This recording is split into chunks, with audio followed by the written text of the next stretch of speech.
Hello students, आज हम लोग पढ़ने वाले हैं बायो सेवर्ट लॉ।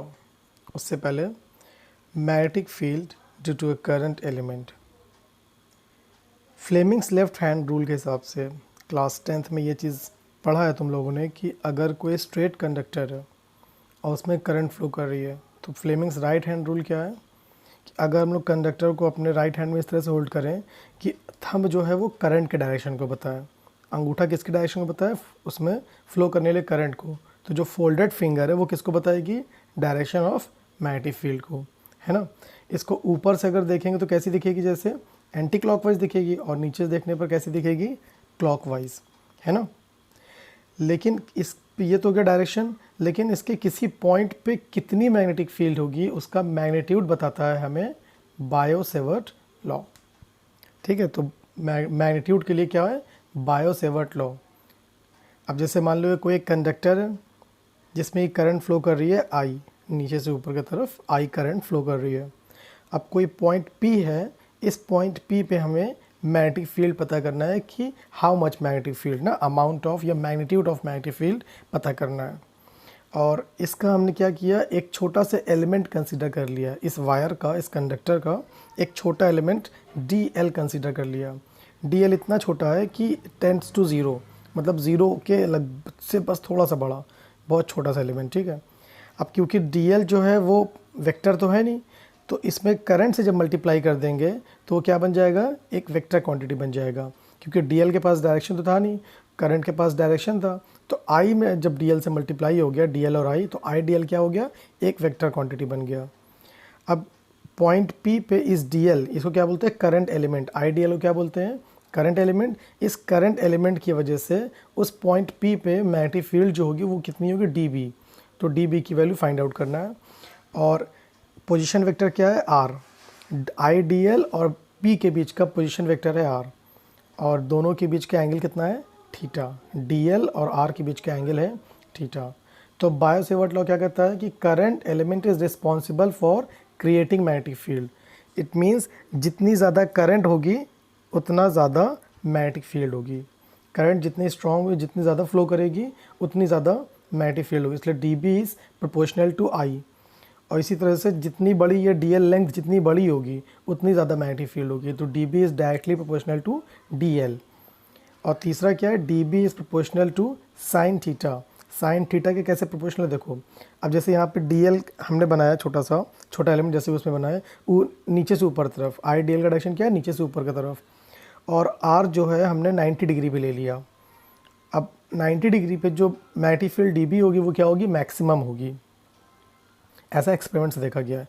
अब ये हम लोग एंगल जैसे जैसे कम करते जाएंगे, आई डी एल और आर के बीच का एंगल जैसे जैसे 90 से कम करते जाएंगे, उस पॉइंट पे मैग्नेटिक फील्ड की वैल्यू कम होती जाएगी। और ये कम करते करते एकदम ज़ीरो एंगल जो हो जाएगा, जब आई डी एल और आर के बीच का एंगल ज़ीरो हो जाएगा तो उस पॉइंट पे मैग्नेटिक फील्ड क्या हो जाएगी, ज़ीरो हो जाएगी।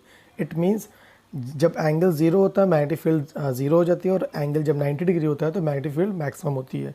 और साइन थीटा की वैल्यू भी 0 पे मिनिमम होती है और 90 पे मैक्सिमम होती है 1, इसलिए डी बी जो है वो साइन थीटा के भी डायरेक्टली प्रोपोर्शनल है। चौथी बात क्या है कि D B is proportional to square of the inverse of the square of the distance between them. ये क्या है, इन्वर्स स्क्वायर लॉ ना। आई डी एल और पी के बीच का जो डिस्टेंस है उस डिस्टेंस के स्क्वायर के इन्वर्सली प्रोपोर्शनल है। अब सबको कंबाइन कर दो तो D B is proportional to I D L sine theta upon R square. और प्रोपोर्शनल साइन थीटा कांस्टेंट लग जाए, वो कांस्टेंट क्या है, म्यू नॉट अपॉन 4 पाई।